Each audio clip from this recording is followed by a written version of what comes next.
3, 2, 1, 3, 2, 1, 3, 2, 1. Ó, gente, jagunçaram do meu coração, seja bem-vindo a mais... Merda, já comecei errado.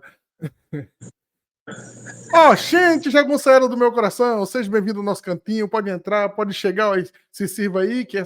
Porra, Jota, de novo? Caralho, vai pros extra. Ó, gente, jagunçaram... É sempre assim. Ó, gente, jagunçaram do meu coração. Seja bem-vindo ao nosso cantinho. Pode entrar, pode ficar à vontade. Olha, se sirva aí, que a casa pode não ser sua. Mas a liberdade é, rapaz. Mas, rapaz, hoje eu tô mais saltitante do que periquito em areia quente, rapaz. Hoje eu tô mais alegre do que bode trancado em curral de cabrita. Porque hoje a gente tem aqui um convidado que traz a história de Sergipe em rima. Ele é escritor, cordelista, professor, compositor e músico. Isso são só termos que, além de definir, referencia o Chiquinho do Alemar como o mestre do seu ofício. Seja bem-vindo, mestre. Sou Chiquinho do Alemar, sou cantador, menestrel, pesquisador, forrozeiro, funcionário do cordel. Eu canto o amor e a cidade, e da sergipanidade sempre fui servo fiel. Boa noite. Nossa, já chegou botando para quebrar, gente. Então, pessoal, é nesse clima que a gente vai bater um papo sobre cordel e sobre cultura logo depois dos recadinhos do Jorge. Aí sobe trilha, desce trilha, e aí eu mando o Jorge. Jorge, eu não posso lhe pagar. É o meu editor. Voltando em 3, 2... Jorge, meu filho, logo, logo, assim que terminar de escrever o próximo cordel, eu pago as edições atrasadas, beleza? Direto de Aracaju, chega Francisco Passos Santos, não é isso? Isso. Conhecido por todo mundo como Chiquinho do Alemar. Escritor, cordelista, professor, compositor e músico. Formado em letras, autor de mais de 50 cordéis. Muitos foram adaptados para teatro, cinema, música. Ele leva a cultura sergipana para a escola e para o palco. Criador do projeto Cordel em Sala de Aula, pesquisador da nossa história e cantor na banda Forró de Malicuia. Chiquinho traz prosa, rima e maré. Bom, então vamos começar, né? Quem é Francisco Passos Santos quando não está escrevendo? Como surgiu esse nome artístico, Chiquinho do Alemar?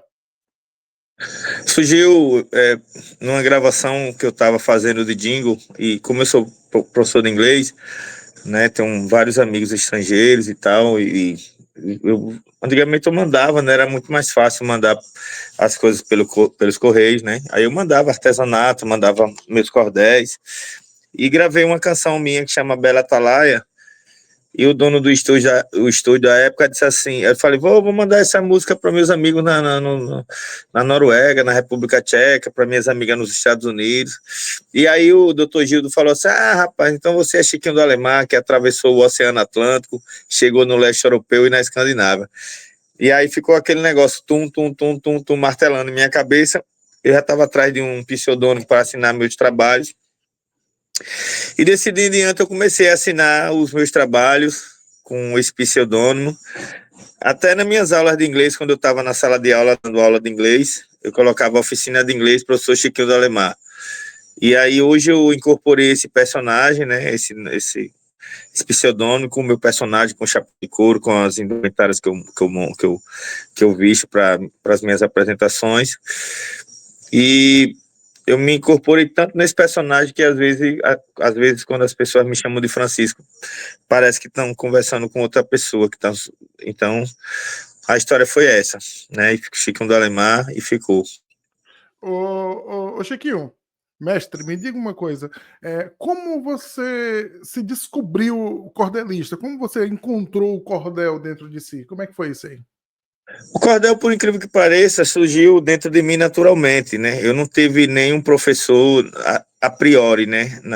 Eu comecei por impulso escrevendo, né? Já coisas na adolescência, coisas de amor, tipo, a gente se apaixonava pelas meninas e como eu sou de peixe, né? E aí a gente sempre fazia, eu tinha facilidade de mandar flores, eu sempre fui romântico, assim. E aí a poesia era sempre um trunfo nesse processo. E aí, acho que 14, 15 anos, eu escrevi um poema para uma menina que ela dizia que só vivia para trabalho, não tinha tempo de namorar, não tinha tempo para nada, vivia para namorar. Nem no salão de beleza ela estava indo. E aí eu disse, mas ela só pensa nela, só vive para trabalhar, 30 horas, todo dia, não para descansar, perdeu sensibilidade, um pouco da vaidade e da vontade de amar. E eu fico aqui com a calma de um chinês, escrevendo meus versinhos, esperando a minha vez. Já esperei 20 dias, por ela eu sei que valia esperar 20 vezes 3. E aí mandei e tal, e só depois de muitos anos é que eu fui descobrir que essa poesia que eu escrevi era cordel, com a galera lá da biblioteca a Clodomir Silva, com Gilmar Santana, com Zezé de Buquim, com a galera da velha guarda, né, seu Pedro Amaro, com o mestre João Firmino. E aí me comecei a caminhar junto com essa galera, comecei também a me inteirar sobre o cordel, sobre as regras do cordel, e depois enveredei para essa temática de história de Sergipe, que é o principal, né? Que é o principal do meu trabalho, né? Que é a mola mestre do meu trabalho. E eu fiquei aí quase 3 décadas, né? Dedicado às questões de sergipanidade. Eu tenho uma bibliografia bem grande com relação às questões de Sergipe, né? Eu tenho vários escritos. Tenho um trabalho em parceria também com o professor Daniel Azevedo, que é o Sergipanidades, que é esse livro que fala sobre, né, a formação da nossa identidade cultural, passeia por várias questões nossas, né? Eu tenho uma história de Sergipe contada em verso, que são 4 acontecimentos históricos aqui em Sergipe. Eu trabalhei muito a história de Sergipe, e de um tempo para cá, da pandemia para cá, eu comecei a me dedicar às questões de utilidade pública, trazendo para o cordel também questões de relevância para a gente, de alguma forma, através da literatura de cordel, construir um mundo melhor. Aí eu lancei Proteja o Meio Ambiente, Nosso Maior Patrimônio, que é um manual, uma cartilha educativa sobre sobre o meio ambiente, né? Depois eu lancei o primeiro manual antirracista em cordel do Brasil, o Antirracismo entre a teoria prática. Esse é um trabalho que me rende bons frutos também. Esse é um trabalhão também. Rodei o Brasil todo ano passado pelo um projeto de literatura do SESC chamado Arte da Palavra. Esse livro está adotado em várias escolas com material paradidático. E agora, essa semana, eu recebi o convite para participar da Bienal Internacional do Livro de Alagoas com esse livro, porque o tema, né, diz muito sobre essa temática que a gente aborda do livro, a questão, né, da África e a contribuição, né, que os povos escravizados deixaram para a gente, e acabei de ser contratado para ir lá fazer palestra, fazer oficina, fazer recital baseado nesse trabalho. E recentemente eu lancei outro livro de utilidade pública, que É Possível uma Sociedade Sem Capacitismo, que é um trabalho que é um manual também anticapacitista, todo escrito em verso, todo na cantiga do cordel. Então, Jota, eu procurei, né, levar o cordel para um patamar acima do que ele já estava, né? E não só querendo puxar a sardinha para o meu saco, mas levando o cordel como um lance profissional, onde tirasse daquela visão de mercado, de folheto, né? E aí eu comecei. Fale. Me diga uma coisa, assim, pela tua pegada, pelo que a gente já entende de quem é você aqui, quem te conhece, né? Eu conheço você pelas suas obras, agora estou conhecendo praticamente pessoalmente, eu fico muito feliz com isso. O cordel para você, ele é um meio para entregar mensagens ou ele é o seu principal produto? Ou seja, você trabalha com cordel ou você utiliza o cordel como uma ferramenta para levar outras informações, outras mensagens para as pessoas? Os dois. O cordel, através do cordel, eu tenho o meu meio de vida, é o meu principal ganha-pão hoje, né? São os meus livros, as minhas oficinas, as palestras que eu dou, a venda dos livros. É um meio de vida, e eu aproveito esse meio de vida para levar essa mensagem às pessoas. A gente fortalece, né, esse movimento né, do movimento do antirracismo, o movimento do anticapacitismo, o movimento de uma cidade limpa, sem exploração do meio ambiente, e a gente leva conhecimento ao povo com os livros que a gente coloca aí, tudo junto, né? Além de a gente ajudar nas pesquisas, porque hoje meus livros são referências, a galera compra meus livros para estudar, para fazer concurso, né? Então, assim, fiquei, Jota, muito tempo sozinho, viajando nessa questão da sergipanidade.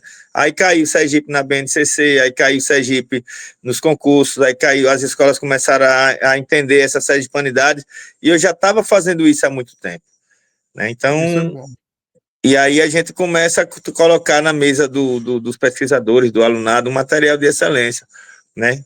Como também a gente procurou nessa produção ter um carinho maior, né, na questão das ilustrações, na questão do papel, na questão da impressão, e é por isso que a gente vê, né, muita gente que não conhece, que não entende, que não acha que o cordel é só aquele livreto de 10 por 15, né? E não entende que o cordel, né, ele chegou no Brasil enquanto expressão oral, que ele ficou anos aí sendo expressão oral, e a gráfica só chegou no Brasil no final do século XIX com a família real. E a partir de 20, né, Leandro Gomes de Barros começou a imprimir naquele formato.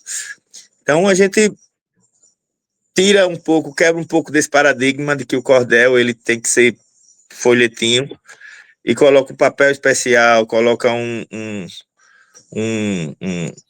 um carinho maior, porque eu acho que não necessariamente você precisa escrever folheto para mandar a sua mensagem. Você pode mandar a sua mensagem no folheto, mas na minha opinião, né, se eu puder mandar um folheto, uma mensagem num livro com papel mais elaborado, com trabalho, com uma produção gráfica mais elaborada, eu acho que essa mensagem é passada também, né, Ou de seja, forma mais profissional.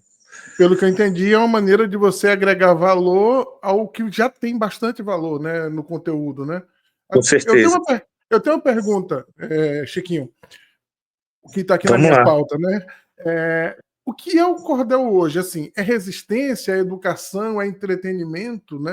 Em que categoria a gente coloca a produção do cordel, a produção de ideias em versos, a colocação de ideologia em verso em cordel, num livro, no papel, independente que seja um livro ou um livreto, mas você transformar ideias em cordel é resistência, é educação ou é entretenimento? O que você acha que é?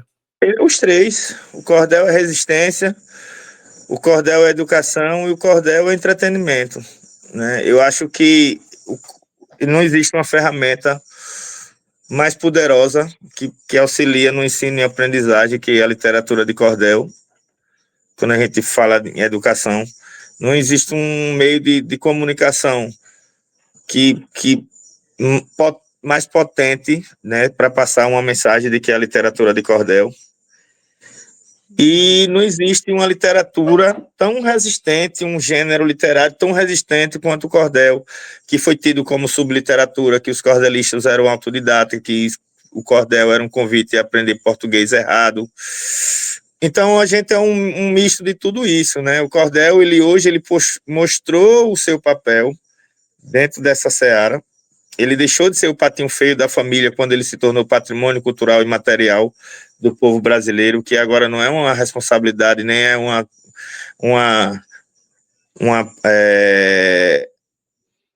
atuação, né, dos abnegados, não é uma apresentação dos abnegados, não. O governo federal, municipal, estadual, ele tem obrigação de fazer a salvaguarda do cordel, né? Lógico que para entender o cordel, você tem que estudar o cordel, né? As pessoas já acham que escrever cordel é fácil, porque rimar navio com civil é legal, porque o som é igual, mas a rima não é legal. Então, tudo isso você tem que entender, né? Você tem que saber fazer a cantiga da metrificação. E eu estudei, Jota, muito. Hoje você me chama de mestre, né?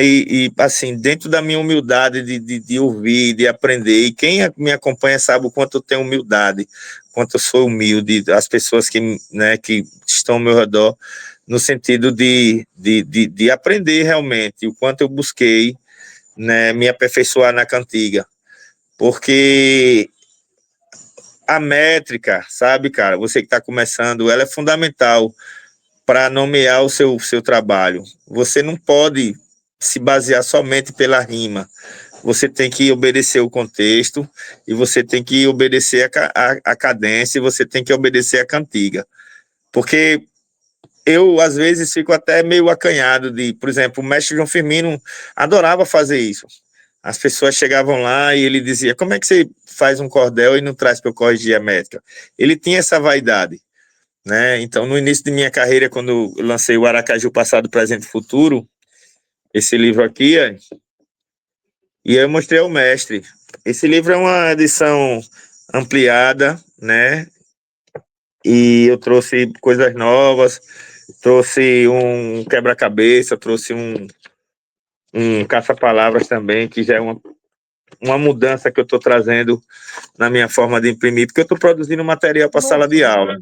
Sabe, Jota? Então, assim, hoje o seu conteúdo, tipo, ele funciona bastante como paradidático, não é isso? Bastante não, ele é adotado nas escolas como paradidático.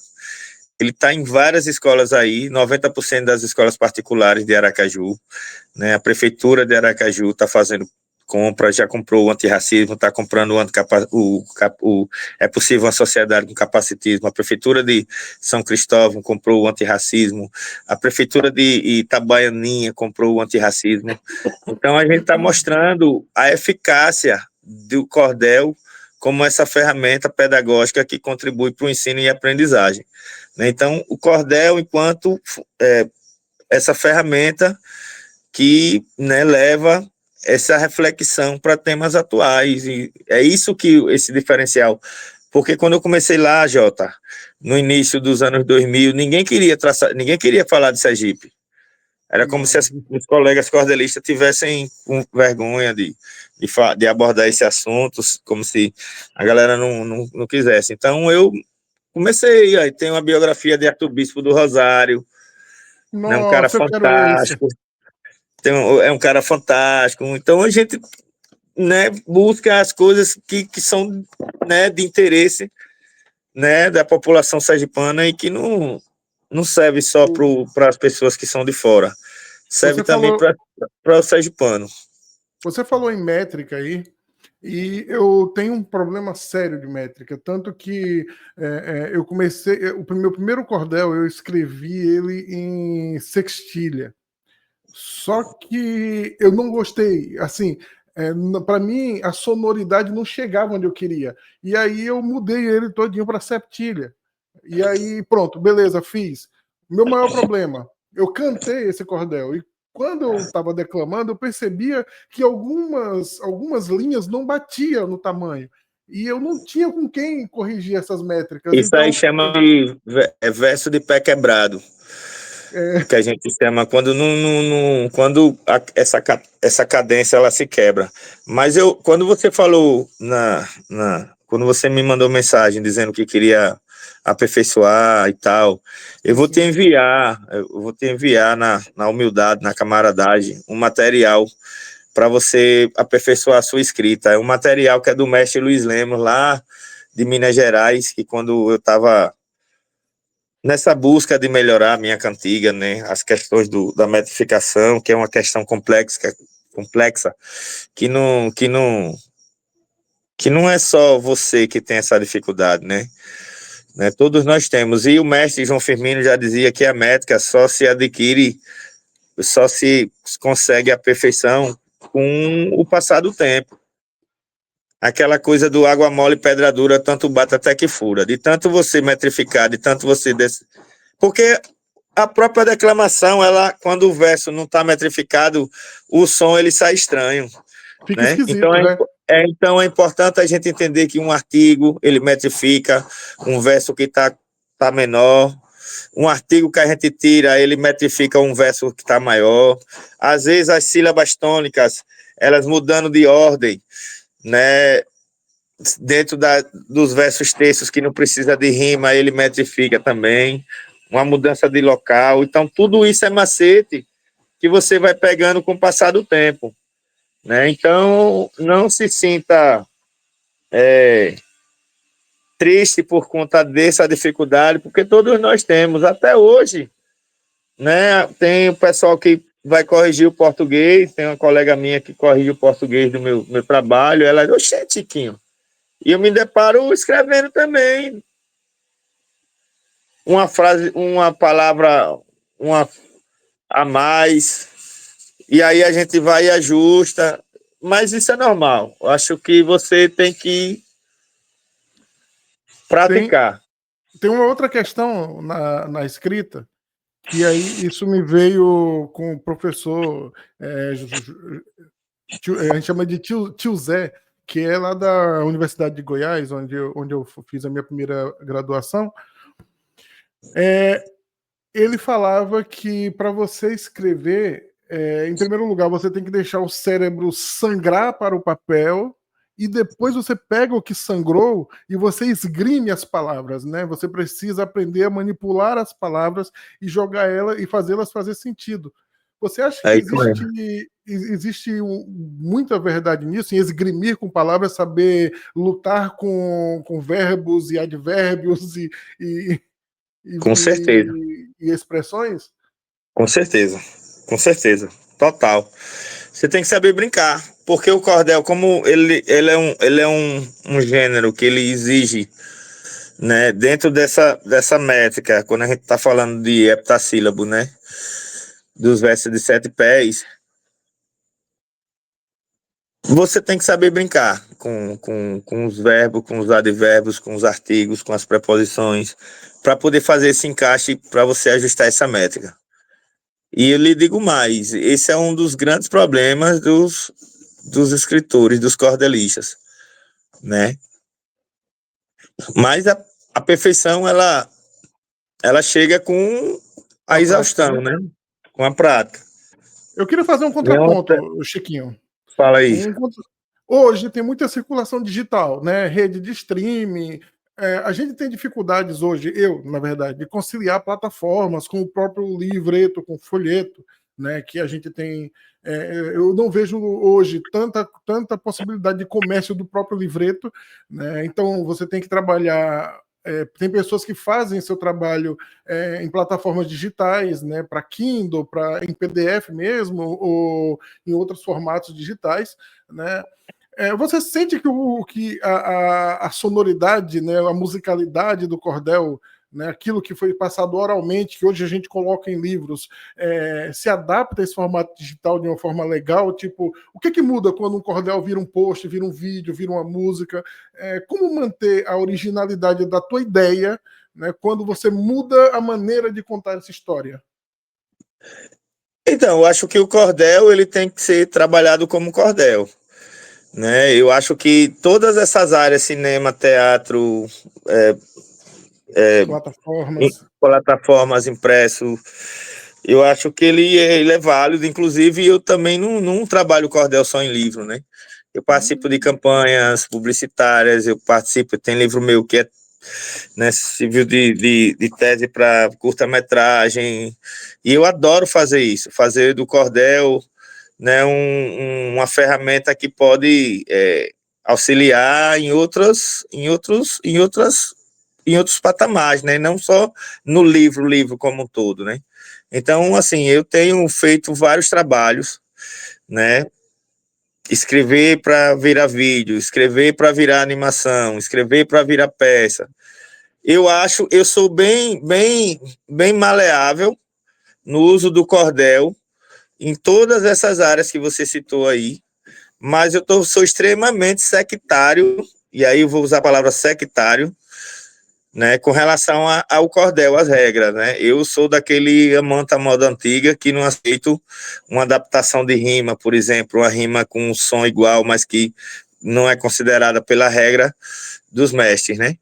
Então, eu acho que eu não vejo problema nenhum em o cordel navegar nessas outras searas, mas desde que não esteja desde que não comprometa a regra, né? Sextilha é sextilha, septilha é septilha, décima é décima. Né? Muita gente, mas a gente dá para adaptar. Eu já vi colegas tentando discursar sobre uma rima né, que não rima, mas que o som é parecido. E aí o cara chega e diz, não, mas é nenhuma, tá mudando, adaptando. Eu não concordo. Eu concordo que você usa o cordel. É tanto que quando... Tem uma história do Chico Anísio, que ele disse que pediram para rimar, não lembro como foi exatamente, para fazer uma rima com lâmpada. A gente sabe que não existe rima para lâmpada, né? E no texto ele fez o verso terminado em lâmpada, e no próximo verso ele terminou com a estampa da saia dela. Isso é uma rima aceitável? Lâmpada com estampa da saia dela? Não, isso não é rima. Isso é um armênio, coloca, né? Se você coloca isso no papel apresentando como cordel, se eu estiver corrigindo, eu condeno logo. E eu sou da escola do mestre João Firmino, que além de condenar, ainda dizia, esse livro está um fracasso. Ele não tinha pudor nenhum em falar. Eu não falo isso, né? Eu digo, olha, não encaixa, porque isso é assim. Só que às vezes, Jota, é difícil, né? A gente se torna... né, modesta parte falando, eu me tornei essa referência, porque hoje eu posso dizer que eu sou uma referência no que eu faço, porque também eu batalhei muito e estou há muitos anos nessa carreira e não paro de perguntar, dentro da humildade de aprender, e, sabe, e sempre busco melhorar, porque o mestre é aquele que se permite aprender, né? E eu vejo pessoas que entram na literatura de cordel, aí manda pra gente, e aí a gente, né, como vem da escola de João Firmino, que eu acho que também é uma obrigação nossa, de chegar e dizer, olha, esse verso tá desmetrificado. E as pessoas não têm humildade de pelo menos olhar, né? E assim, às vezes eu fico meio que receioso de dar uma dica ou outra por conta de as pessoas elas não querem ouvir. Eu vejo esse tipo de resistência, mestre, quando a pessoa gera um filho, né? Ele gera um filho e ele tem um amor tão grande por essa coisa que ele gerou que ele não quer que ninguém mexa. Ele quer que você olhe e você aplauda, né? E até que tenha erros, mas fala assim, não, esses erros são características dessa coisa que eu gestei. Só que assim, mas não existe. Não existe. A regra é como no futebol existem as interpretações. No cordel não existe interpretação, não existe um fruto de uma obra de cordel que esteja com verso de pé quebrado. Não existe em lugar nenhum. Então é uma coisa específica, ou está metrificado ou não está. Não existe. Eu desmetrifiquei automaticamente. Então não chamo de cordel, chamo de poesia. Boa. Porque o mestre João Firmino já dizia, Chiquinho, meu filho, para se considerar cordel, ele tem que estar devidamente rimado, ele tem que estar devidamente metrificado e ele tem que estar contextualizado. Metrificado, rimado, contextualizado. Eu tenho alguns cordéis aqui. Se eu não me engano, o teu cordel lá que tu fez da história da Associação de Capoeira Abaú, acho que tá em 4 pés, né? Eu acho que é isso. Eu acho que é uma cestilha. E provavelmente, né? provavelmente, esse cordel ele tem uns 20 anos. Ele é bem antigo. Mais ou menos aí. Agora, a pergunta ele é a bem seguinte. Antigo. Entre as quatrilhas, né, as sextilhas, septilhas e décimas, qual a métrica que é mais interessante para você e qual seria a métrica melhor para um iniciante hoje, cordelista?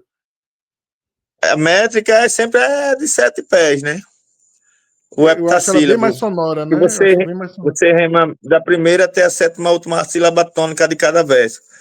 Tanto na sextilha, tanto na septilha, tanto na décima clássica, você pode usar, né? Aí, se você quiser ir para o decassílabo, né, que é o martelo agalopado, você, os versos são de decassílabo. Ô menina, cê deixe de besteira, tô falando pra modo de cê saber. Você há de ser minha e vai ser, seja hoje ou na outra quarta-feira. Seja embaixo ou no topo da ladeira, na noite ou até no clarear. Só sossego depois que te encontrar. O destino é nós misturar as cores, pra viver um romance e um amor, bem na beira da praia, em frente ao mar. Olhe, moça, pense no que eu falei, o meu papo é direto, ele é um só. Com você vou até pra Cababró, do seu lado me sinto mais que um rei. Se me gosta, te juro que não sei, mas te gosto, você pode acreditar. Nossas cores têm se misturar e ansioso eu aguardo esse dia. Te beijar até abraçar com alegria, bem na beira da praia, em frente ao mar. Isso é Eu tô decassílabo. apaixonado. Eu tô apaixonado. É muito. É assim, o cordel hoje, eu tenho percebido que as pessoas não procuram, não buscam, às vezes fingem que não existe ou não tem interesse em buscar, etc. Só que quando você abre um cordel ou você vai declamar um cordel para alguém, uma poesia, um poema de cordel para alguém, as pessoas, 80% das pessoas abrem-se para receber, né? Porque parece que estava alguma coisa dormindo e você acordou na base da cordelada na orelha.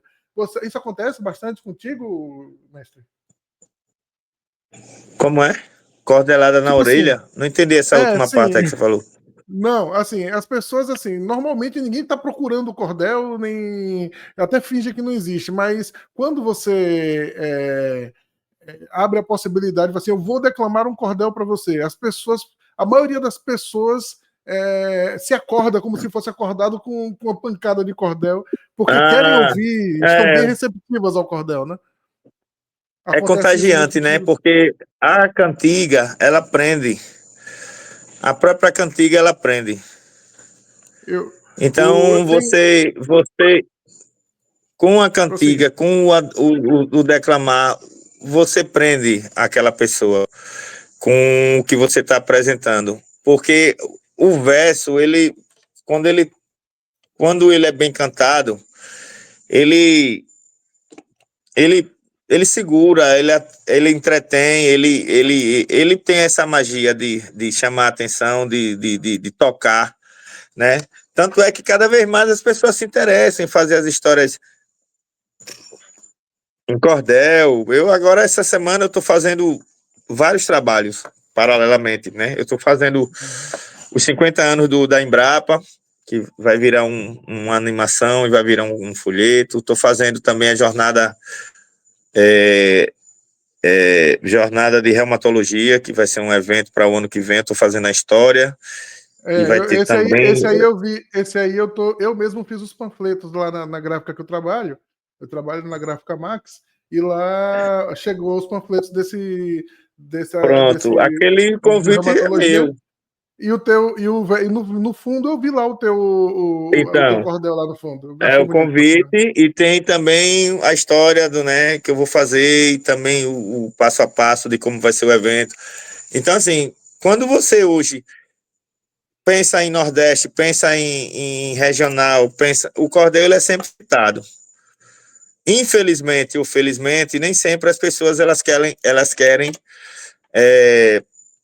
vou usar um termo mais leve, não querem remunerar, né, o Hum, artista, né, para esse fim. E aí, às vezes, eles começam em campanhas publicitárias, campanhas políticas, né? A galera das agências fica tentando escrever cordel sem saber, aí depois que nossa, não consegue, aí vem para cá dizer Chiquinho. Eu digo, não toco no texto de ninguém, não faço locução em texto de ninguém. Eu faço locução nos meus textos, e o que eu posso fazer é uma correção poética, né, de um texto de uma pessoa que eu gosto, ou que vem na humildade, me pede uma ajuda. O Acessé Vieira está com um trabalho que eu corrigi a parte poética todinha do trabalho dela. Ela também, assim como você é uma iniciante, né? Eu digo você é iniciante porque eu não conheço o trabalho. É você que se sim, auto-intitula sim. Sou iniciante, viu, iniciante. Jota? pelo amor de Deus. E ela conheço há muitos anos, há vários anos, desde quando eu vendia queijo na praia, eu já conhecia ela. E ela me pediu essa ajuda, eu fui lá e mostrei, aqui tá assim, aqui tá assado. Mas eu não mexo em texto que redatores tentam fazer e que às vezes querem escrever sem saber e sem ter noção do que é uma cestilha, do que é uma septilha, e vem para cá para a gente corrigir. Eu não corrijo, nem a pau. Essa Né? Eu digo, questão que não, eu não... você falou, essa questão que você trouxe agora é muito interessante porque a gente está vivendo em um momento de abrangência de informações. É muito mais fácil você encontrar informações do que você ser ignorante hoje em dia, né? Isso falando a grosso modo. Hoje, como é que a gente consegue lidar com a possibilidade de você ter um material seu copiado sem a tua anuência, né? Alguém pega um verso teu, utiliza para um fim é, qualquer, sem pedir, sem solicitar, sem falar, sem pedir autorização ou sem te remunerar por isso. Como é que a gente lida com esse tipo de coisa hoje?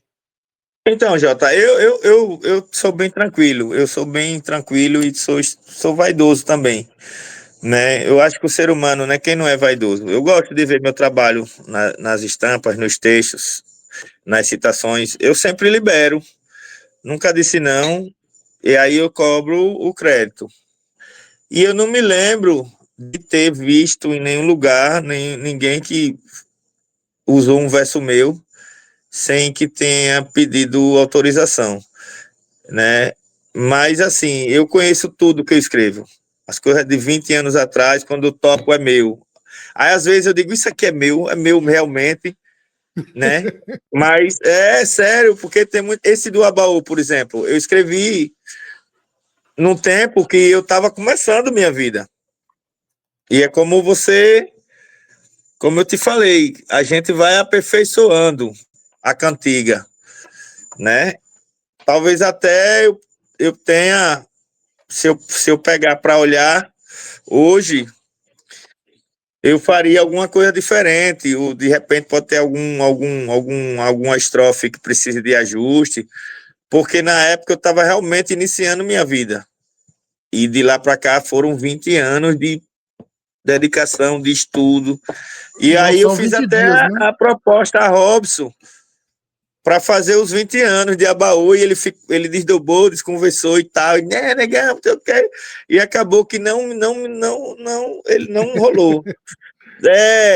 Mas assim, os 30 anos eu vou escrever. Vou pegar os 10, vou burilar o texto, vou arredondar e vou falar de lá para cá, vou até falar com ele. Foi até bom a gente ter essa conversa de igual, negão, quando for fazer os 30 anos, eu quero fazer o cordel dos 30 anos do Abaú. O título desse cordel é A Capoeira de Angola e os 10 anos de Abaú. O título é Isso. esse, né? É isso mesmo. Eu tenho ele aqui em algum lugar, só não sei onde eu taquei ele, porque Eu eu já nem li umas tenho ele duas. mais. Eu tenho um aqui, finalmente tem uma coisa que você não tem.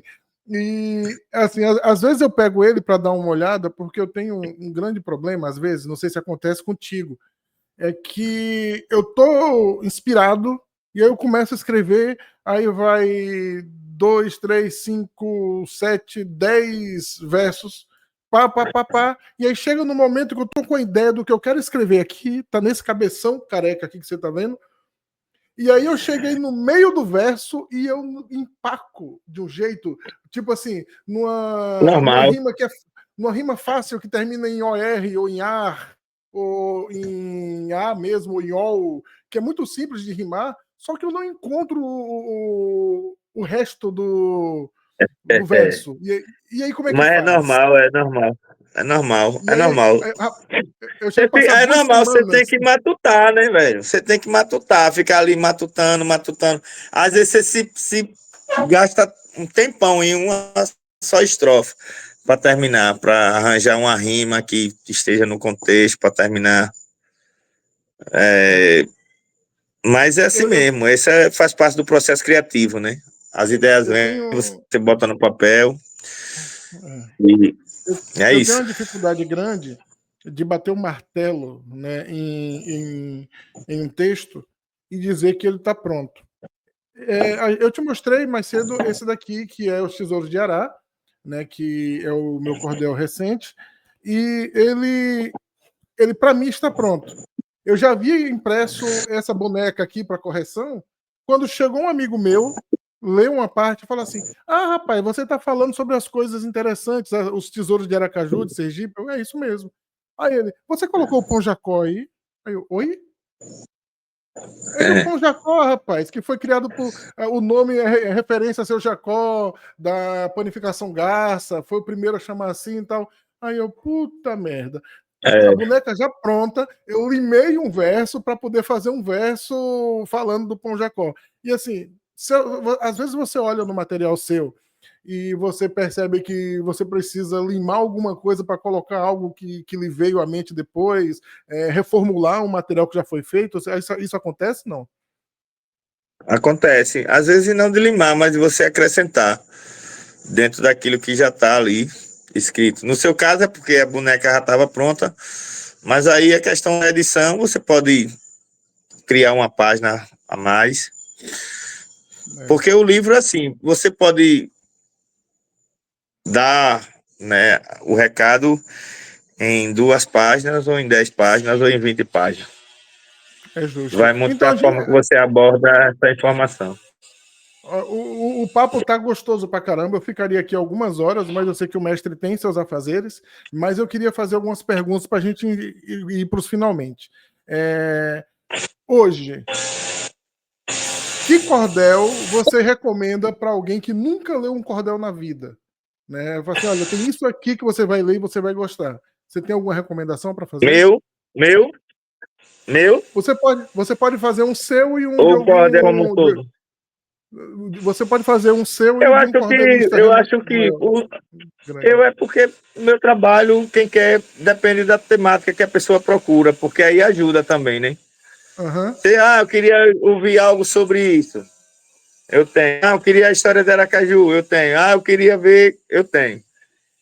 E ler também as 7 humanidades aqui. Eu tenho muita coisa. Quem mais tem sou eu. E as coisas do mestre João Firmino, né? Acho que ele tem também. Ele me criticava porque ele dizia: Chiquinho, só quer escrever história, que não sei o que. Ele tem que escrever coisa de bravura, porque era peculiar nos cordelistas. No cordel, as histórias de amor, né? De bravura, né? Que o cara vai, mata os capangas do pai da noiva e salva a noiva e termina. Eu não, a minha viagem era escrever história, né? E aí, essa crítica que o mestre fez, que eu queria só escrever história, que pela viagem dele, né? Que não era algo interessante, é o que me mantém hoje. Os meus livros de história, todo o inverso, é que as pessoas querem porque são de história. Porque as pessoas precisam se conhecer, porque os holandeses chegaram a Sergipe, porque os portugueses invadiram Sergipe, porque a Segunda Guerra Mundial aconteceu a partir dos torpedeamentos de 1942 no litoral de Sergipe. Então, você tem que hoje unir o útil ao agradável. Por isso que eu consigo viver de cordel. Porque eu criei o projeto do cordel na sala de aula e coloco essa temática que é da BNCC, que é de interesse deles trabalhar o 17 de março, o 24 de outubro, o 20 de novembro, e meus cordéis trazem isso. Então vai ter sempre um espaço para eu trabalhar. Até Daniel disse, quando sai do 17 de março, já é o ciclo junino, aí depois vem o mês do folclore, aí depois é a sede de panidade, aí depois é agora a semana da consciência. E agora abril, que é o mês do autismo, eu tenho o capacitismo, o livro do manual anticapacitista. Então, você precisa lançar mão de estratégia para tornar o seu livro vendável, para se tornar sustentável, porque se você escrever o cordel pelo cordel, muita gente, de repente, não vai valorizar. Mas um cordel que está falando sobre uma temática que você precisa saber, você vai comprar para o seu filho ler. Porque a escola está pedindo. por causa disso, disso e daquilo. Então, eu tive essa ideia de trazer um material voltado para a sala de aula. Por que eu não trabalho muito a cultura? Quando eu vou com cordel, eu não vou. Raramente eu vou fazer projetos na cultura, apesar de ser um produto cultural, o cordel. Eu vou na educação, porque a educação onde está um recurso, a educação onde tem as palestras, onde tem toda essa gama de atividade que eu exerço, a educação tem lá, a verba está lá.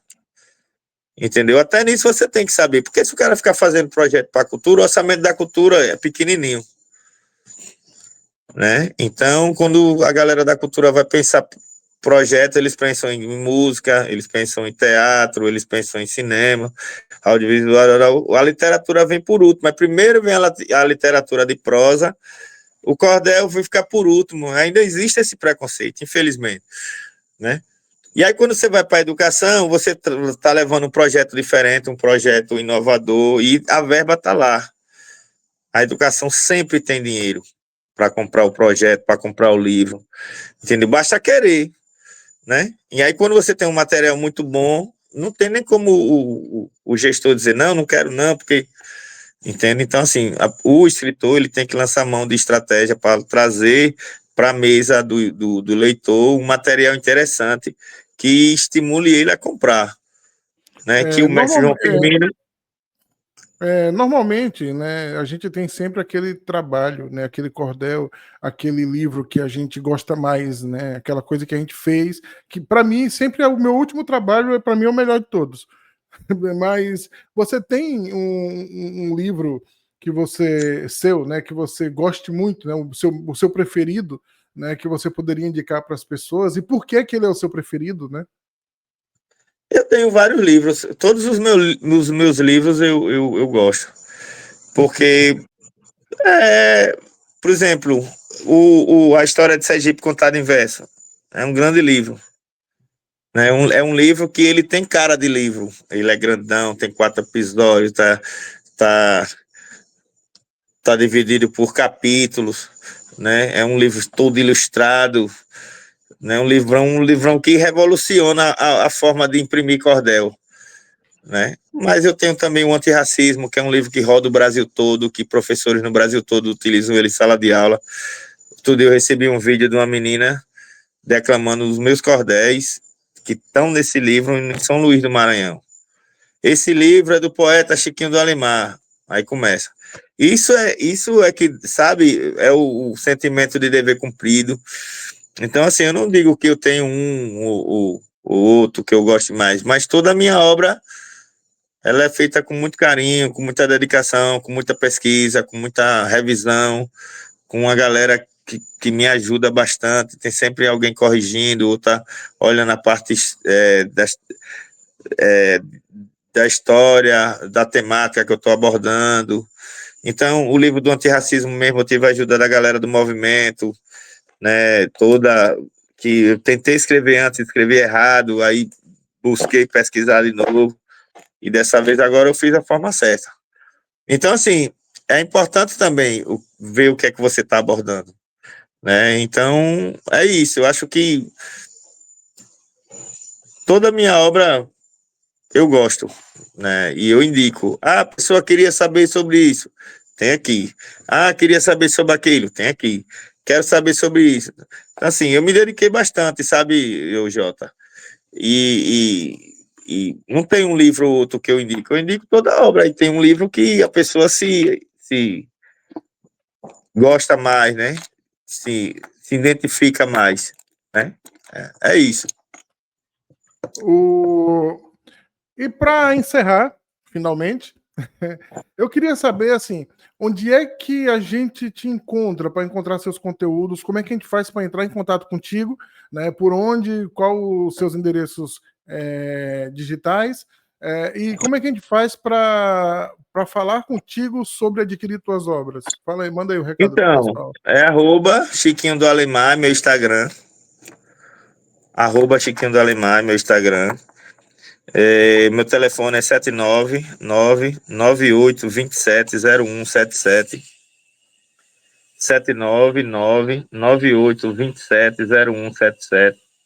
Os meus livros, as pessoas encontram nas principais livrarias de Aracaju, Iscariz e tal, ou diretamente comigo. Eu tenho um serviço de entrega em domicílio, a pessoa compra e recebe em casa o material.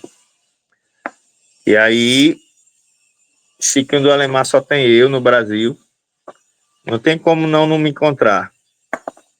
Me encontra de qualquer jeito. Chamando, a gente vai ligeiro. Bom, e a gente vai ficando por aqui. Eu quero lhe agradecer infinitamente pela sua presença, pela presteza de você ter vindo aqui e trazer o seu conteúdo, que para mim é extremamente valioso, que essa conversa aqui para mim é valiosíssima. Né? Espero que para os nossos ouvintes e espectadores também tenha sido bem valiosa. Eu espero poder chamar de novo para a gente abordar alguns outros temas no futuro. E eu quero de novo te agradecer por isso. Né? Se o senhor quiser deixar um recado para nossos ouvintes, um recado final, fique à vontade, o microfone é seu. A vaca magra já era. Não atrasa mais meu lado. Ela é coisa do passado, me livrei daquela fera. Era uma grande quimera querendo me devorar e quase me fez parar. Mas eu sou perseverante, batalhei, fui adiante e fiz a vaca engordar. Um beijo, galera, valeu. Foi uma satisfação. É isso, pessoal. Até o próximo episódio e tchau e benção. Concluí gravação.